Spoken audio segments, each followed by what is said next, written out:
자, 지금까지 한 3가지는요, 좀 거시적인 환경의 트렌드를 분석해드렸다면 지금은 뭐 할 거면 좀 미시적인 거, 좀 좁혀서 좀 농산물에 관련됐지만 좀 좁혀서 한번 미시적인 소비 트렌드를 한번 분석해 볼게요. 자, 농산물을 구매하는 기준이 다 다르겠죠.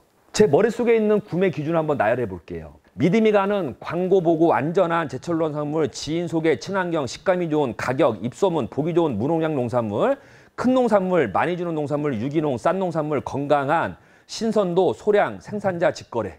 뭐 하나일 수도 있고 여러 가지가 복합적으로 작용해서 농산물을 구매하겠죠? 색깔로 한번 구분해 볼까요? 좀 느낌이 다릅니까? 파란색, 빨간색, 느낌.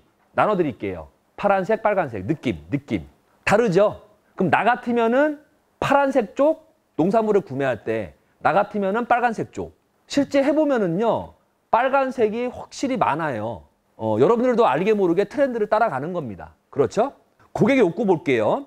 뭘 먹든 배부르면 되지 뭐라는 욕구는 앞으로 강화될까요? 약화될까요? 약화되겠죠. 왜? 관심도가 다르니까. 뭘 먹든 배부르면 되지 뭐라는 관심이 많은 사람들은요, 이렇게 얘기를 하죠. 많이, 싸게, 큰 것 또한 맛있고 색깔 좋고 달고. 하지만 제가 일반 소비자를 만나보거나 얘기를 들어보면 이런 말보다는 야, 믿을 수 있대? 농약은 쳤대 안 쳤대? 야, 국내산이야? 이런 쪽에 대한 관심도가 높던데요. 결국은 뭘 먹든 배부르면 되지 뭐라는 관심에서 먹는 건데 건강하고 안전한 게 최고야지라는 관심도가 높아집니다. 특히 코로나19를 경험한 이후에 이 건강과 안전에 대한 이슈는 굉장히 모든 분야에서 강화가 되고 있어요. 근데 다시 한번 말씀드리지만 건강과 안전이라는 이슈만큼 정말 농산물과 딱 맞지 않습니까? 직접적인 거기도 하잖아요. 그죠? 그러니까 우리 농산물을 알릴 때, 홍보할 때, 가치를 높일 때 맛있고 싸고 큰 것도 좋지만 건강과 안전이라는 이슈를 많이 활용하는 게 훨씬 더 지금 이 시대를 살아가고 농산물을 판매하는 우리 입장에서는 조금 더 관심을 높이는 데 유리하지 않을까라는 흐름을 말씀을 드린 겁니다. 흐름을. 근데 앞에 말씀드렸지만 친환경의 신뢰 문제처럼 건강과 안전도 눈에 보이는 게 아니잖아요. 그러니까 훨씬 더 밀도 있는 마케팅을 해주셔야 돼요. 여러분들 직거래하는 고객한테 물어봅니다.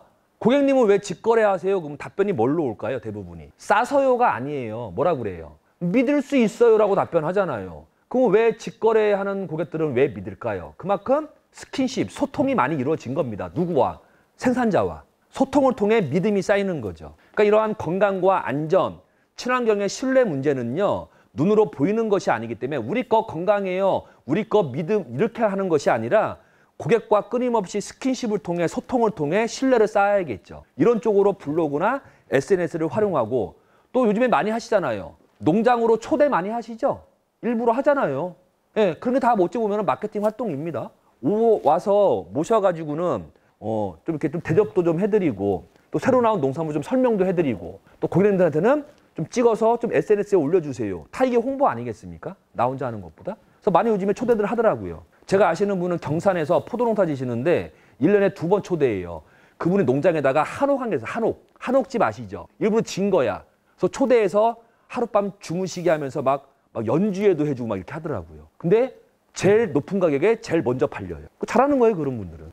결국은 농산물의 앞으로 고객의 기준인 핵심 포인트는 제가 볼 때는 건강, 안전, 신뢰라는 3가지의 키워드는 당분간은 계속 강화가 되면서 이어질 것 같아요. 고객님들 마음속에는. 이런 쪽으로 한번 콘텐츠를 잘 만들어 보시기 바랍니다. 자, 앞에 보시면 우리는 착각 좀 해요. 착각. 어떤 착각? 병원 열심히 다니고 약 많이 먹으면은 건강하다라는 좀 착각을 했죠. 근데 그동안은 가능했지만 아까 얘기했더니 유병장수의 시대, 의료비의 증가로 인해 이러한 게 성립이 안 된답니다. 그럼 어떻게 할까요? 내가 잘 건강을 지켜야지. 그래서 아까 말한 건강 플러스 운동 플러스 건강식 이러한 흐름이 잡히지 않겠습니까? 이러한 맥락으로 올 때 앞으로 건강을 지키는 행위, 개인적인 행위는 굉장히 활발하게 이러한 움직임이 일어날 것으로 봐요. 농산물 먹는 건데 평생 먹을 거 아닙니까? 그러니까 농산물 먹는 건데 평생 먹을 거 어차피 먹는 거 건강한 농산물, 안전한 농산물을 찾는 흐름은 굉장히 강화되는 거는 당연히 이 흐름과 맥락을 같이 할 수가 있다고 말씀을 드립니다. 또한 여러분들 주위에 아프거나 건강에 대한 관심이 많은 사람들이 늘어나고 있죠. 근데 이들은 2가지를 바꿔요. 제가 볼 때 선제적으로 뭘 바꾸죠? 식생활을 먼저 바꾸죠. 여러분 식생활이 농업입니다. 남원시로 왜 와요? 환경을 바꾸려고 농촌으로 가잖아요. 맞죠? 저는 이렇게 말씀드리고 싶죠. 현대인들, 도시인들 추구하고자 하는 방향성이 많이 바뀌었습니다. 이러한 사람들이 앞으로 농업, 농촌을 바라볼 때 건강을 책임지고 건강을 해결해주는 농업, 농촌으로 다가올 가능성이 매우 높습니다. 제가 볼 때는. 근데 문제가 뭐예요? 우리 농업, 농촌이 흡수를 못하고 있어요. 여러 가지 이유. 그러니까 이분들이 외국을 나가셔서 외국에 이러한 농업, 농촌을 다니는 거 아니겠습니까? 여러분들 TV 보세요. TV. 요즘에 시청률이 잘 나오는 TV가 뭘까요? 가만히 보시면 시골 가서 밥 먹고 오는 프로그램이에요. 뭐 삼시세끼, 뭐 텐트 밖은 뭐 유럽, 옛날에 뭐 효리민박도 마찬가지고. 그런 프로그램이 왜 인기가 많을까요? 저런 삶을 살고 싶은데 못하니까 간접 경험을 하잖아요. 근데 코로나가 끝나니까 어디로 나가요? 다 해외로 나가요. 해외 시골 가서 환경 좋은 데서 밥 먹고 오잖아요. 시청률이 잘 나와요. 왜 그럴까요? 고객이 원하는 거라니까요. 제가 모두에 말씀을 드렸지만 농업, 농촌의 역할과 기능이 바뀌고 있습니다. 그런 걸 남원 씨가 흡수를 해야 돼요. 그렇죠? 결국은 이러한 식생활, 환경 문제는 우리 농업, 농촌이 가지고 있는 어찌 보면은 장점일 수도 있다. 이런 부분을 잘 활용하는 쪽으로 방향성을 잡는 것도 우리 고객님들이 말하는 트렌드 중에 하나다라고 말씀을 드리고 싶다. 결국은 농업의 컨셉은 건강이 맞는 것 같습니다. 제가 이 말을 좀 더 객관화시켜 볼게요. 농업 경제의 패러다임의 변화에 따라 가치 있는 농산물을 한번 설명해 봅니다. 이렇게 흘러갔죠. 농경사회, 산업화사회, 정보화사회, 지금 우리는 생명사회에 살고 있죠. 바이오사회라고 하죠. 바이오사회. 가장 큰 변화 하나만 꼽아라. 저는 이렇게 꼽아요. 무병장수에서 이제는 유병장수의 시대를 살고 있다. 살아야 된다. 많은 사람들이. 자, 이러한 시점으로 볼 때 시대별 인기 있는, 쉽게 말하면 가치 있는 농산물은 어떠한 농산물일까를 제가 한번 설명해 봅니다. 첫 번째, 농경사회에는요, 당연하죠. 생산량이 많고 재배하기 쉬운 농산물이 인기가 많았겠죠. 이때에는 먹고 사는 문제 아닙니까? 산업화 사회는요, 열심히 일해서 수출하고 투자해야 되잖아요. 저렴하고 구매하기 쉬운 농산물이 인기가 많았겠죠. 이 시대에는. 이해하시죠? 정보화 사회에는 남들과 다르고 내 취향에 맞는 농산물. 그러니까 이때 뭐 용과 망고 이런 게 막 뜨잖아요. 지금 우리는 어떤 사회에 살고 있죠? 생명사회, 바이오 사회에 살고 있죠. 그러면 생명사회, 바이오 사회에는 어떠한 농산물의 가치가 높을까요? 당연한 겁니다. 건강하고 안전한 농산물이 당연히 가치가 높겠죠. 결국 사과가 좋은 것이 아니라, 좋고 나쁨이 아니라 고객이 어떠한 사과를 사고 싶어하는 욕구의 변화를 잡아내는 게 포인트입니다. 왜? 똑같은 사과, 시대별로 욕구가 달라요. 그렇죠? 사과가 변한 것이 아니라 사과를 구매하는 고객의 욕구가 변화하고 있죠. 이걸 잡아내는 걸 뭐라고 한다? 트렌드. 지금 여름에는 찬물, 겨울에는 뜨거운 물, 요 흐름을 말하는 거예요. 굳이 여름에 뜨거운 물, 겨울에 찬물 팔 필요는 없잖아요. 사과가 아니라 사과를 구매하는 고객의 욕구를 잡아내 미리 파악하여 선제적으로 이거 드시고 싶었죠? 이거 살려고 했죠? 이렇게 마케팅을 하자라는 얘기예요. 물고기 잡는 방법, 그물을 치자. 같은 맥락입니다. 아까 말씀드렸듯이 가치에는 맛도 있고 건강도 있습니다. 어떤 게 훨씬 더 그 가치가 높을지는 사람마다 다르겠죠. 하지만 이 시대의 흐름, 사회 변화 전망을 따져보면은 현재에는 건강한 농산물을 훨씬 더 찾고자 하는 욕구가 강화되고 있음을 소비 트렌드로 알 수가 있다. 이 말씀을 드리는 겁니다.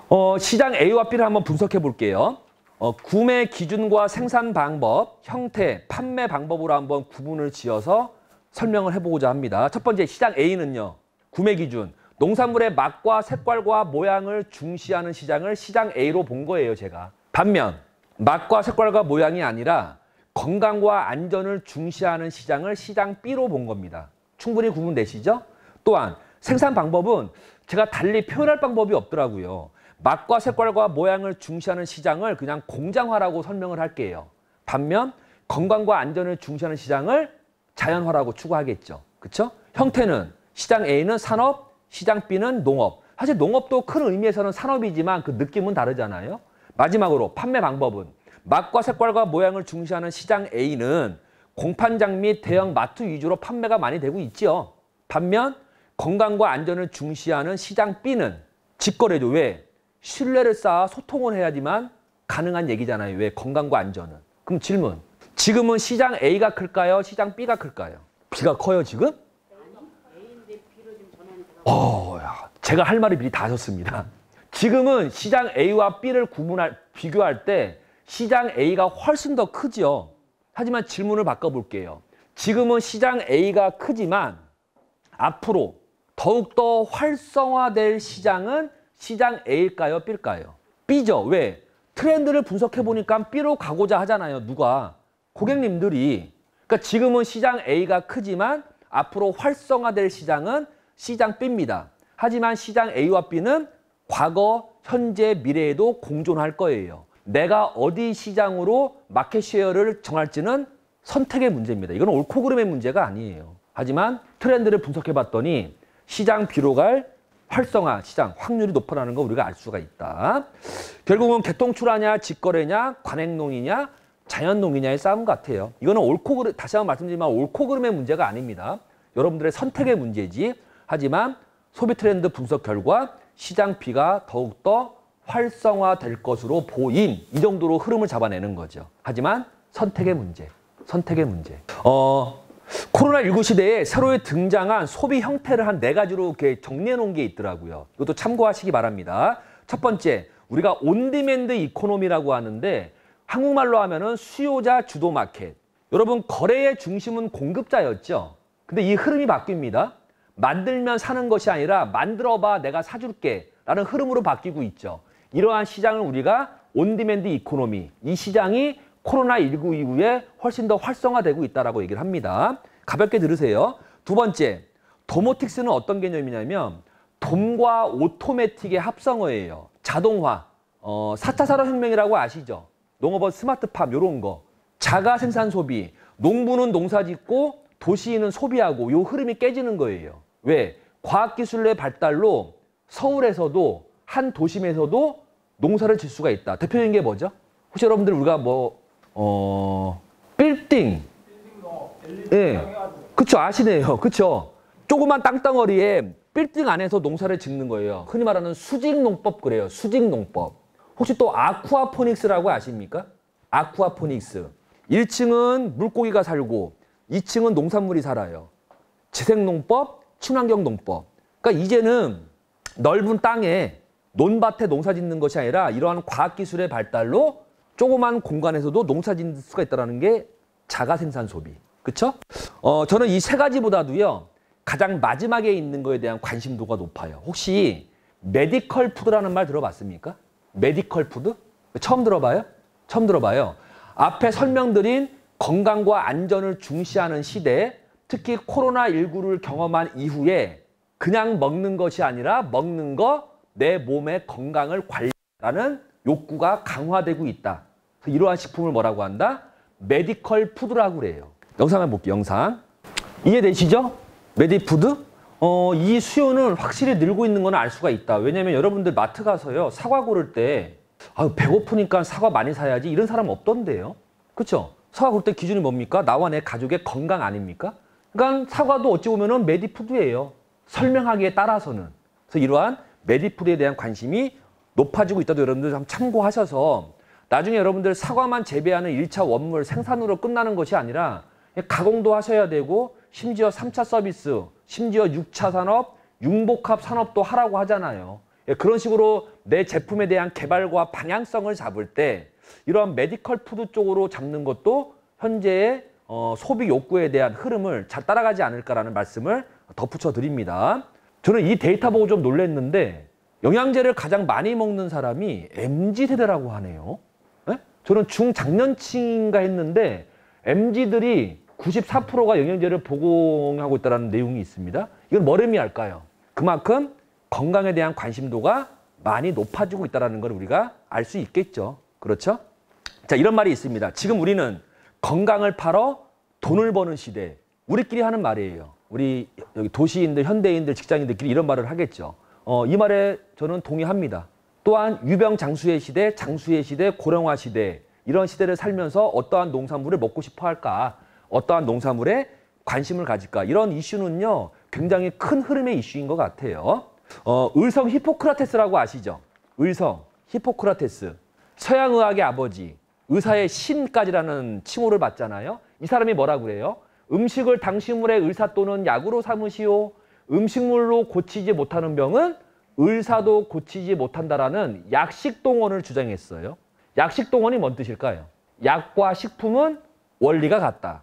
언제부터 우리가 쌀이 주식이 됐고 언제부터 우리가 도라지는 식품으로 먹었고 인삼은 약으로 먹었을까요? 다 먹어봤겠죠, 인류가. 가장 무난한 게 쌀이었으니까 쌀을 먹었던 것일 거고 인삼은 도라지와 다르게 조금 더 양리작용이 있으니 약으로 먹었겠지요. 하지만 뿌리는 같지 않습니까? 약식 동원? 제가 인터넷 검색하다가 제 강의 내용과 잘 맞는 그림을 발견해요. 사진 한 장을. 이겁니다. 이 사진의 제목이 뭔지 아세요? 미래 약국이었어요. 날마다 토마토 하나, 오이 하나 드세요. 이미 우리는 이런 세상을 살고 있습니다. 날마다 토마토 하나, 오이 하나 드세요. 그죠? 저는 이런 말씀을 드리고 싶어요. 전체적인 사회 변화과 농산물 소비 트렌드를 분석해 봤더니 결국은 앞으로 농산물에 가야 될 방향은 뭐다? 농산물 이제 약으로 팔아보자. 여기서 말하는 약이요, 뭐 두통약, 감기약을 말하는 게 아닙니다. 몸에 좋은을 의미하는 거겠죠. 고객들이 원하고 있고 또 고객들이 바라보는 농산물의 가치가 변화하고 있더라는 게 소비 트렌드를 통해 알 수 있었지 않습니까?